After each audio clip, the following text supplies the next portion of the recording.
یہ بابیاں دا تے مخالف ہے ہی ہے نا، وہ جڑا الو دا پٹھا ہے، اور مرزا جی آپ پتہ نہیں پلمبر جا کے آپ بلائے وہ، لیکن یہ بھک بھک نہیں کرنی چاہیے، اور ہر ولی کی دشمنی، اور کبھی غوث پاک کی، کبھی حضرت جنید بغدادی، کبھی باجد بستامی کی، مطلب بندے کو کتا ہونا چاہیے پر انٹرنیشنل کتا تو نہیں نہ ہونا چاہیے، سارے انہوں ہی پہ گئے ہیں۔ میرے پاس کلپ کسی دوست نے بھیجا، کہہ رہا ہے ماں تے شاہی کوئی نہیں، ماں کے بارے میں ماں تے شاہی کوئی نہیں، ماں کیا شاہ بے، اوہ مجھے تب سمجھ آئی، میں سمجھتا تھا یہ تو صرف پیو کوئی نہیں، یہ تو ماں بھی کوئی نہیں، یہ تو کھوتی دا پتر لگ رہا ہے، میں نو یہ تو کسی جانور کا بچہ ہے یار، تیری ماں ہی تینوں پوچھ لیندی، پہلے بزرگاں دا مخالف بنے، ہن تو مینوں پہ گیا ہے یار۔ ایسا یتیم العلم یزید الفکر خبیث النسل والاصل والعقل مطمئن کمینہ انٹرنیشنل بغیرت، پتہ کیا کہتا ہے یہ سیوطی کیا ہے؟ سیوطی امام جلال الدین سیوطی شافعی رحمت اللہ علیہ آپ کا ذکر ہے۔ سیوطی کیا ہے؟ سیوطی نے ہنے بندے دیکھے ہونے نے، سیوطی میں ماں جیسے منہ پھٹ ایسے بک بک کر رہا ہے۔ اب میں کیا سن، اے سالہ حضرت ملنگ دا جواب سن، تو سیوطی نہیں، تو جیلم دی کتی ہے جڑا ہر بندے نو پہ گئی ہے تو، لیکن تینوں پتہ کوئی نہیں نا، تو ساڈی ایک سٹ نہیں پچانی پترا، اس واسطے اپنی زبان بند کر، بکواس بند کر،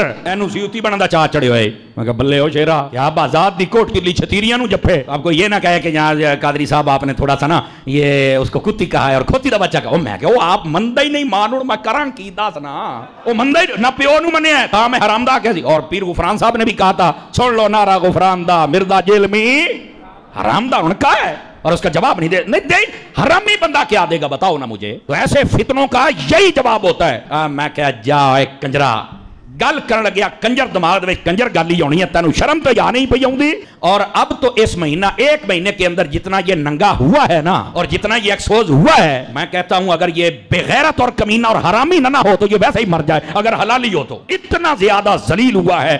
لانتیا تجھے نہیں پتا، ویسے بھی تو انجینئر ہے، رکشے کھول کے کس تیرا توکی نہیں بنتا شعبے، مولوی اسی 10 سال اسی پڑھے ہے، یہ کہندے داڑھ تھلے آئے ہیں، میں نہیں اس کو کہتا داڑھ تھلے آئے، چونکہ اسی منہ جدوی شے پائیے، حلال شے پائیے، حرام شے کدی نہیں پائی اسی، اینوں میں ویسے ہی رینج تھلے دیاں گا، پھر میں پوچھاں گا پتر ہوں دس تماشے بنائے ہوئے ہیں جو جاندیاں باندریاں لومڑیاں اٹھ کے بج بگیاں۔ آپ میں سے مجھے بتائیں کتنے لوگ ہیں، چلے ریل ٹائم ہم ڈیٹا لے لیتے ہیں، آپ میں سے کتنے لوگ ہیں کہ جنہیں میرا تعارف نیگیٹو ہوا تھا سٹارٹ میں؟ ذرا ہاتھ کھڑا کریں۔ شکریہ میرے تمام وہ علماء کرام، کام چک کے رکھو، ٹھیک ہے، یہ پبلسٹی انہوں نے کروائی ہے نا،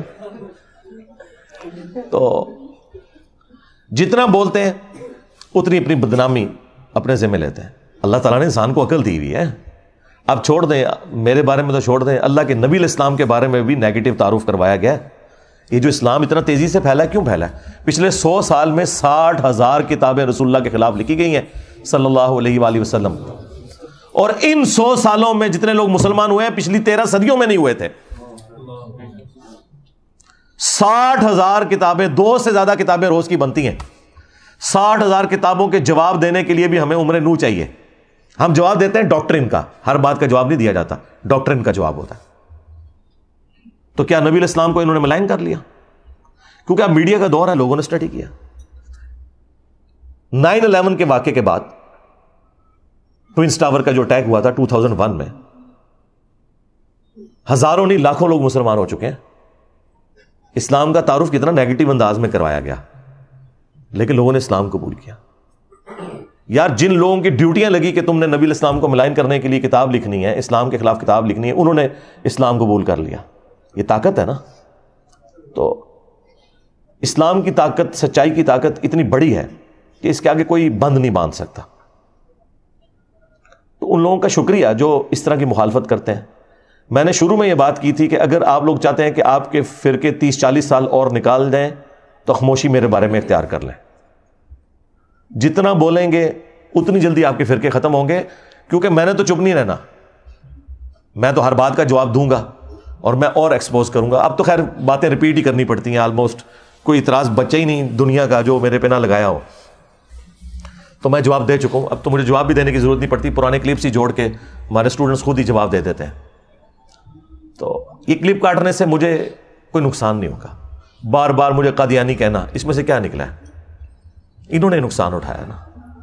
قادیانی یہ کہتے رہے میں نے چشتی رسول اللہ، اشعری رسول اللہ پڑھ کے انہوں نے چولہا لا کے رکھ دیتی ہیں، یہ اس کی وجہ سے ہی ہوا نا سب کچھ۔ تو انہوں نے نقصان ہی اٹھایا نا اس کی وجہ سے۔ جتنا پروپیگنڈا کرتے ہیں میں اتنا ہی پھر دلیری کے ساتھ آ کے نہ مقابلہ کرتا ہوں کہ یار یہ یوں نہیں، یہ یوں تھا. ایک ایک چیز کا آگے جواب دیتا ہوں، کوئی لحاظ نہیں کرتا. ابھی وہ اگلے دن ایک مولانا صاحب نے میرے خلاف کلپ چڑھایا ہوا اور گالیاں دیں.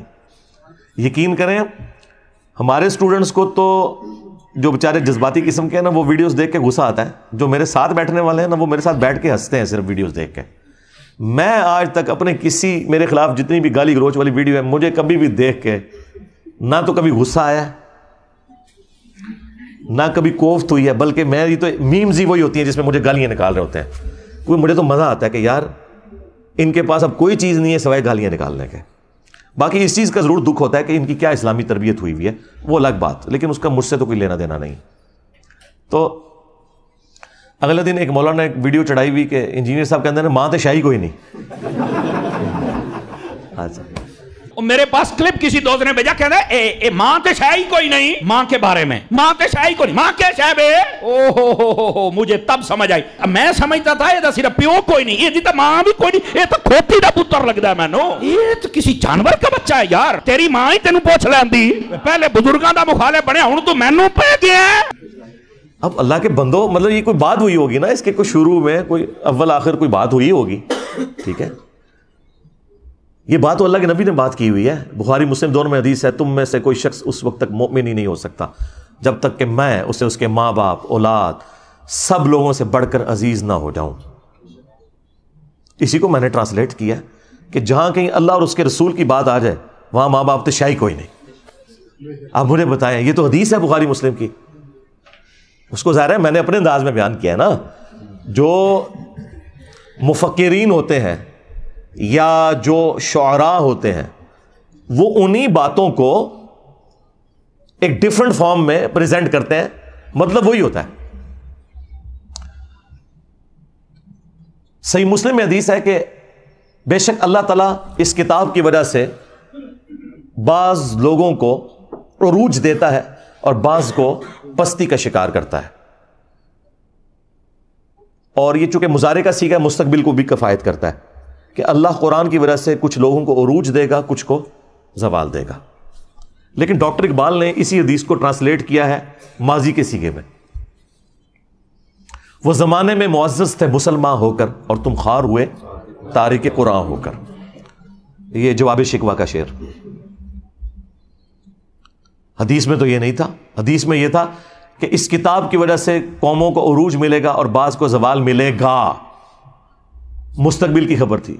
ڈاکٹر اقبال نے اسے ماضی کی خبر بنایا کیونکہ آج ہم مستقبل میں بیٹھے ہیں، ہمارے لیے تو ماضی ہو چکا ہے، ہمارے ساتھ جو کچھ ہوا، چاہے وہ ہمارے ساتھ تاتاریوں نے کیا یا کلونین پاورز نے کیا، ہم نے خواری تو کاٹ لی ہے. تو اسی بات کو ایک ڈفرنٹ انداز میں انہوں نے پہنچا دیا کہ محمد سے وفا تو نے تو ہم تیرے ہیں، یہ جہاں چیز ہے کیا لوح و قلم تیرے ہیں. اس پہ جواب شکوہ کنکلوڈ ہوا ہے نا. دیکھیں مولویوں کی کوئی تقریر ڈاکٹر اقبال کے شعروں کے بغیر مکمل نہیں ہوتی. اور کہتے ہیں علامہ اقبال نے فرمایا. علامہ اقبال کو کیڑی ڈگری سی دسو ہاں. تمہارے بڑے بڑے مفتی علامہ اقبال کو کوٹ کرتے ہیں اور علامہ کہتے ہیں. علامہ تو وہ نہیں تھے، وہ تو ڈاکٹر تھے. فلسفی میں انہوں نے پی ایچ ڈی کی ہوئی تھی. دین انہوں نے اسی طرح حاصل کیا جس طرح میں نے. بہرحال میں نے تو الحمدللہ جس لیول کے اوپر آپ کے سامنے بیان کیا ہے تو ڈاکٹر اقبال نے بھی ویسے بیان نہیں کیا کہ آپ کو آیات یا حدیث کے کوئی حوالے بتائے ہوں. لیکن ان حوالے تک علامہ اقبال کہنے نے انہوں نے کہنا چھوڑ دیں کہ محمد سے وفا تو نے تو ہم تیرے ہیں، یہ جہاں چیز ہے کیا لوح و قلم تیرے ہیں. یہ اللہ کی طرف سے انہوں نے جواب دیا کہ اگر تو نے میرے نبی کے ساتھ وفا کی نا اے امت محمدیہ صلی اللہ علیہ وآلہ وسلم، پھر ہم تیرے ہو جائیں گے. اور یہ دنیا تو کوئی چیز نہیں، لوح و قلم پہ بھی فیصلے پھر تمہاری دعاؤں کے اوپر ہوں گے اگر تم میرے نبی کے وفادار رہے. اب یہ قرآن و حدیث میں ان الفاظ کے ساتھ تو کہیں بات موجود نہیں، لیکن پورے قرآن و سنت کی تھیم یہی ہے کہ کی محمد سے وفا تو نے تو ہم تیرے ہیں، یہ جہاں چیز ہے کیا لوح و قلم تیرے ہیں.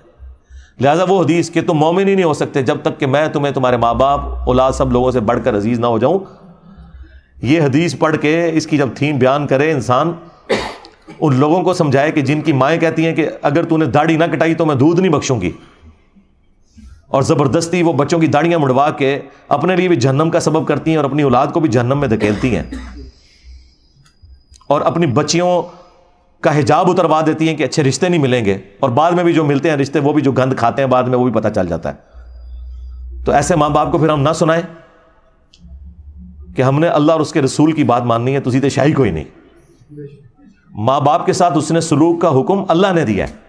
اگر ماں باپ اللہ اور اس کے رسول کے باغی ہیں پھر ان معاملات میں ان کی بات نہیں مانی جائے گی۔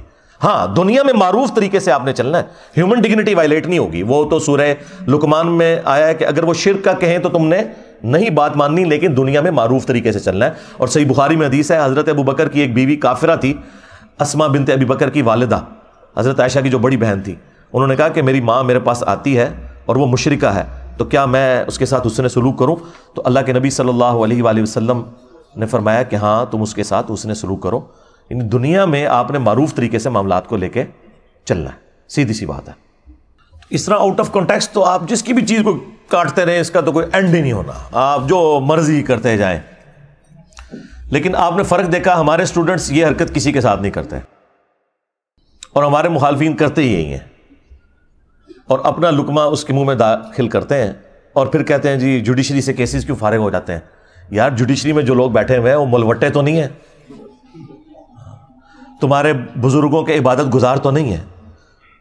جوڈیشری نے تو اپنے معاملات کو لے کے چلنا ہے، انہوں نے آئین اور قانون کے مطابق معاملے کو دیکھنا یہ بات اس طرح ہے یا نہیں ہے، اس کے بعد انہوں نے فیصلہ سنا دینا، ان کو تو اس سے غرض ہی کوئی نہیں ہے۔ تو یہ اسی لیے اس طرح کی آؤٹ آف کانٹیکسٹ چیزیں فارغ ہوتی ہیں کہ وہ باتیں ویسے ہوتی نہیں ہیں۔ اور دوسرا، ان چیزوں سے آپ کو یہ پتہ چل گیا کہ ہمارے مخالفین کے پاس نہ اب قرآن بچا ہے نہ سنت بچی ہے کہ وہ پیش کر سکیں ہماری مخالفت میں۔ پہلے بھی خیر کوئی نہیں تھے پیش کرتے، ابھی بھی کوئی تھوڑا بہت کوئی پڑھن پہ گئے نا، تو وہ دی وجہ صرف یہ ہے کہ میں نے قرآن و سنت بیان کرنا شروع کیا، تو اب یہ جمعے کے خطبوں میں تیاری کرتے ہیں اور کوئی نہ کوئی قرآن کی آیت یا حدیث بیان کر کے کوشش کرتے ہیں کہ پبلک کو بتائیں، ریفرنسز دیں نہ دیں ان کی اپنی مرضی۔ تھوڑا بہت کوئی ابھی علمی شغف بھی آیا تو ابھی آنا شروع ہے، اچھی بات ہے، ہم اسے اپریشیٹ کرتے ہیں، ایسے ہی ہونا چاہیے۔ تو اس لیے میں جب کسی ٹاپک کے اوپر بات کروں اور وہاں پہ تفصیلی جواب ریکوائرڈ ہو تو میں بتا دوں گا آپ کو کہ بھی فلاں ویڈیو دیکھ لیں۔ ہر دفعہ تو میں ہر جواب کو ریپیٹ نہیں کر سکتا، اس کا تو پھر ہم تو یہاں کئی دن بیٹھے رہیں گے سوالات کے جوابات کے لیے۔ ورڈک دینا یہ میری ذمہ داری ہے، پرچی پڑھ کے آپ تک بات صحیح طریقے سے پہنچانا۔ اچھا، یہ باتیں میں جان بوجھ کے اس لیے کرتا ہوں کہ میں آج کے دور کا انسان ہوں۔ ہمارے استاد ڈاکٹر سراج صاحب رحمہ اللہ تعالیٰ ان کی غلطیوں سے درگزر فرمائے، انہیں نیک کاموں کا اجر عطا فرمائے۔ یہ میں ڈمی میوزیم والے ڈاکٹر سراج صاحب کی بات نہیں کر رہا، پیچھے کرو کیمرہ دکھایا کرو نا، تسی شارٹاں بنانے سے لگے ہوئے ہو،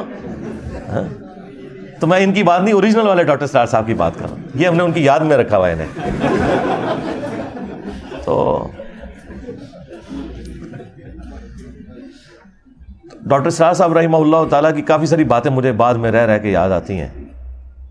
وہ ایک بات یہ بھی کہا کرتے تھے کہ جو بھی نبی الاسلام کے پیٹرن پہ دعوت کا کام کرے گا تو اسے ان تمام تکالیف سے گزرنا پڑے گا جن تکالیف سے اللہ کے نبی الاسلام، ان کے صحابہ اور اہل بیت گزرے ہیں علیہم السلام اجمعین و رضی اللہ عنہم اجمعین۔